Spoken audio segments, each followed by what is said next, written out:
About 1977, I decided to have a look at the Quran. I never met a Muslim. I lived 100 kilometers from the nearest Muslim. See, what interested me was what non-Muslims said about Muhammad. There are books and books written about Muhammad that tell you, one thing we know for sure about this man, he had an outside source of information. One book I've got says the Quran was written by a committee,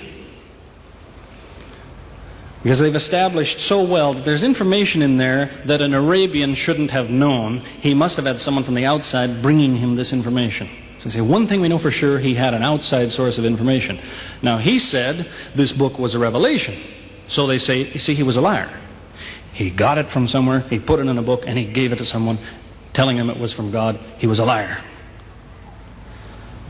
Other people write books and books on the subject of Muhammad, and they say, one thing we know for sure, he thought he was a prophet. He was crazy. Because they look at his life very carefully, and they see episodes like, for example, when he hid in the cave with Abu Bakr. He was running from the whole city who wanted to kill him, and he hid in the cave, and when the Meccans came running up to the cave to kill them, what did he say to his friend? Did he tell him, see if you can find a back way out of the cave? What he told his friend was, relax. He was telling him, I see what you see, but he said, God is with us. God will save us. So people on that basis, they say, you see, he thought he was a prophet. He thought God was with him because he said things like that. He wasn't a liar. They never seem to realize that one man can't be both. So you can't be a liar and a crazy man at the same time. If you think that an angel gives the words of God in your ear, and somebody says, I have a question for you, what does God tell you about this thing? I want to hear an answer tomorrow. If you're a crazy man, if you think an angel whispers in your ear, then you don't sit up that night thinking, what will I tell him tomorrow? What can I find? Who knows the answer? You're crazy. You think the angel will tell you the answer. You don't go and look it up somewhere. You see, you can't be a liar and a crazy man at the same time. You can be one or the other, or neither, but you can't be both. You see, I read two non-Muslim biographies of Muhammad. One was by Rodenson, who's an atheist, who hated the man. But many interesting things come up about his life that I had to wonder about. One story that's told is that when he was an older man, he had a son named Abraham. The son died when the child was 2 years old. The same day the boy died, there was an eclipse of the sun. The sky went dark. And the Muslims came running to their prophet and said, look, it's a miracle. Your child died and the sky went dark in sadness. It occurred to me, see, if he was a crazy man, he'd probably believe what they said. He'd probably think, yes, it's a miracle. My child died, the sky is dark. Yes, it's a miracle. If he was a crazy man.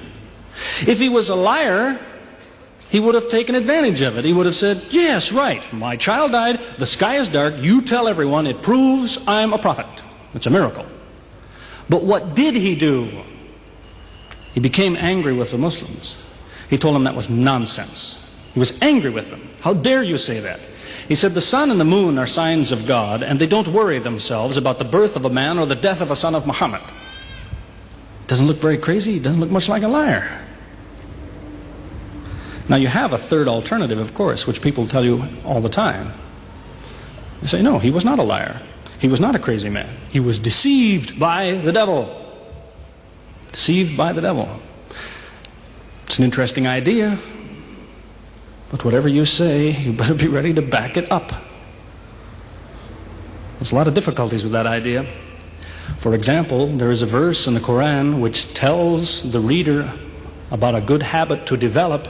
It tells him, before you read this book, always say, A'udhu billahi minash shaitani rajim, which means, I take refuge in God from Satan the rejected.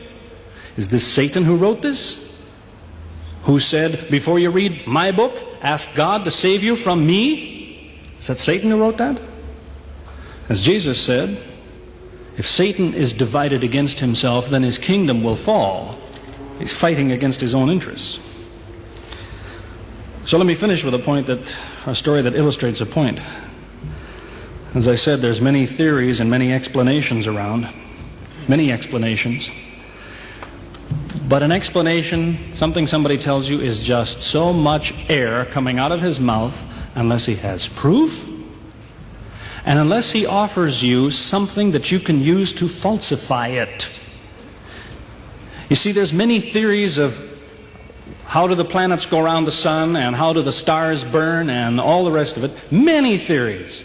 Most of them are just so much wind. Scientists pay no attention to them because they don't contain something that could be checked to prove it false.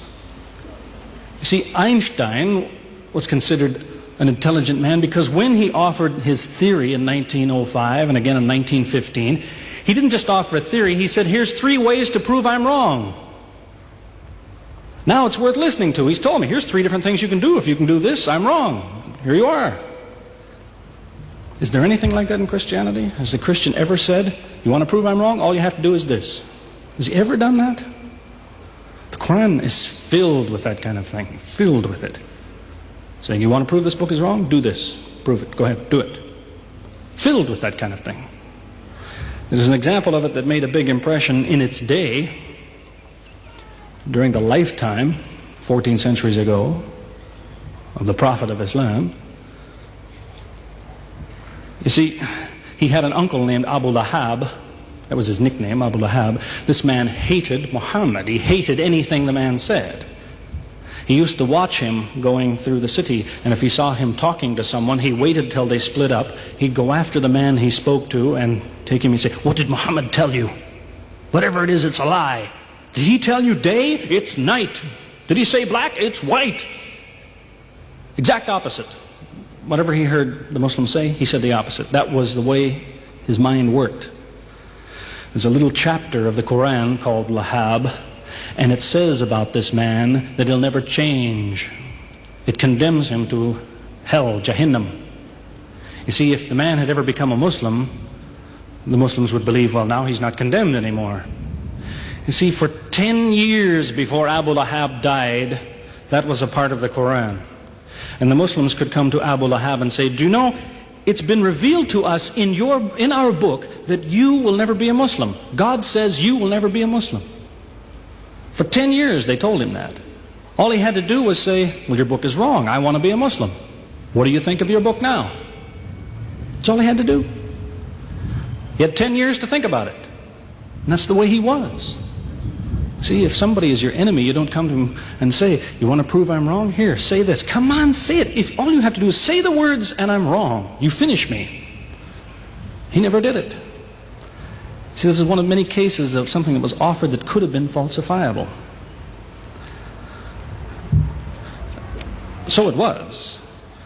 As I say, in 1978, after, how long would that be? 15 years of arguing with church authorities, one place or another, I got the idea. I'm going to argue with some other people. I'm going to read the Quran, see how much of it is any good, pick out the true, pick out the false. Thought it'll take a few years, it'll take some serious study and so on.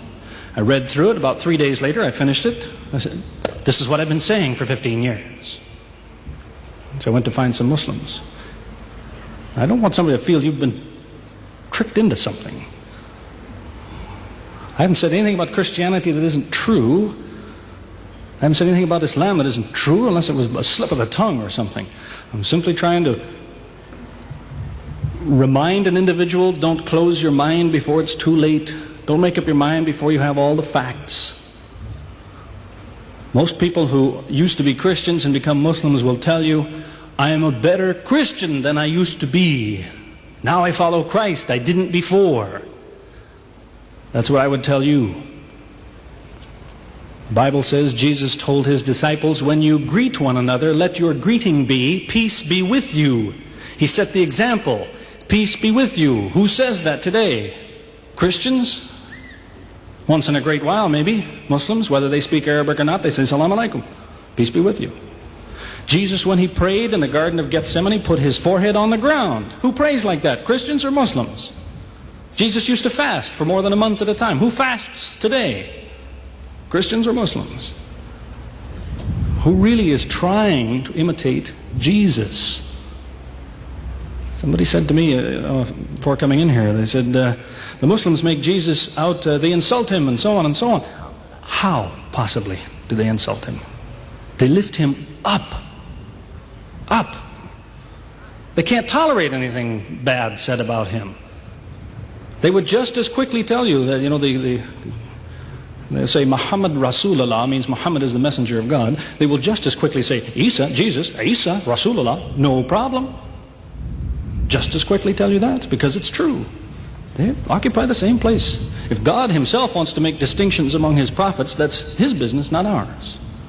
Treat them all with the same amount of respect.